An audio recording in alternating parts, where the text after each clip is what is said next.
और भूतनी को उठा के रात को ले जाते मंदिर में, बलात्कार कर लेंगे, चिपक लेंगे, भूतनी के चुम्मा चाटी कर लोगे माँ। राम मंदिर उद्घाटन द्रौपदी मुर्मू को बुलाया कहीं? आप मुझे बताओ, महामहिम राष्ट्रपति थी, महिला थी, क्यों नहीं बुलाया? क्योंकि वो काली है, बेवा है, समझे, एससी कोटे की है, आदिवासी है, तो इनका मंदिर अपवित्र हो जाता। जाति की बात होती है, धर्म की बात होती है तो बार बार हिंदू की बात ही होती रहती है, और जातियों की बात की जाए तो बांटना नहीं चाहते। लेकिन ये जो ऋतु वाला जो सीन यहाँ पर चल रहा है, जो मुद्दा चल रहा है, उसमें कहीं ना कहीं जातियों में ही भेदभाव देख करके ही ऐसे बांटा जा रहा है, क्योंकि माना जा रहा है कि SC ST के लोग हैं तो उनको उतनी तवज्जो नहीं देनी है। वहाँ पर टीचर भी SC कॉम से आती है शायद, तो उनको भी इतनी तवज्जो नहीं देनी, और भगवा भगवा हिंदू हिंदू ही कॉलेज में फैलाना है। तो ये इस पर क्या कहेंगे? ये वैसे तो ST हैं, SC हैं, और भूतनी को उठा के रात को ले जाते मंदिर में, बलात्कार कर लेंगे, चिपक लेंगे, भूतनी के चुम्मा चाटी कर लोगे माँ। वैसे SC हैं, भूतनी वालों सामान काट दिए जाएंगे, तुम्हारे हिजड़ा बना दिया जाएगा तुम्हें।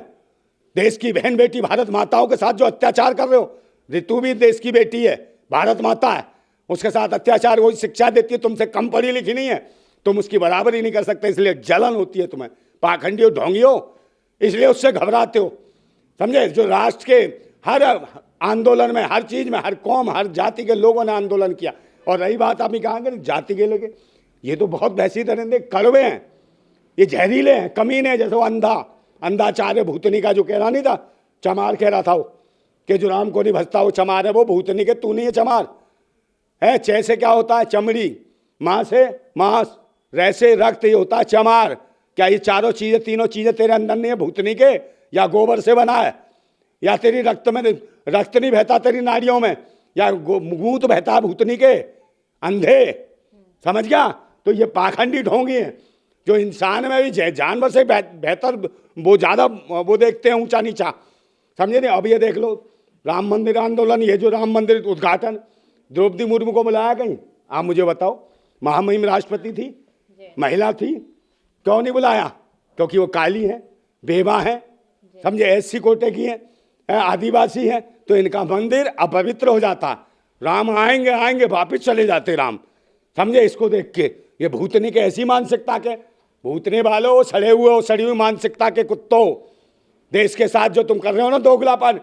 और ये बात बताऊं, सारे जगह स्तंभों पे कब्जा कर लिया, देश की संपदा लूट ली है, RBI लूट ली, समझे, SBI लूट ली, सब कुछ तो लूट लिया इन्होंने। क्या नहीं लूटा है? पूरे देश के सारे संस्थान बेच दिए, सब प्राइवेटीकरण कर रहे हैं। कोई बताओ, कोई चीज़ खोल दियो इन्होंने? शिक्षा के केंद्र खोल दियो, रोजगार के कार्यालय खोल दियो, स्वास्थ्य सेवाएं खोल दियो, और सुरक्षा का तो मामला ही खराब है, तुम तो देख ही दियो। जो महिला खिलाड़ी सुरक्षित नहीं रही, ये ऋतु भी सुरक्षित नहीं हो सकता, इसके साथ भी रेप कर देते कल। मगर अच्छा हुआ, हम जैसे क्रांतिकारी है, बहुत सारे लोग हैं, आंदोलन करेंगे, और EVM हटेगी ना, बैलेट पेपर पर चुनाव आएगा तो इनके कहते रहो 4 सीटें नहीं आएंगी, मरेंगे।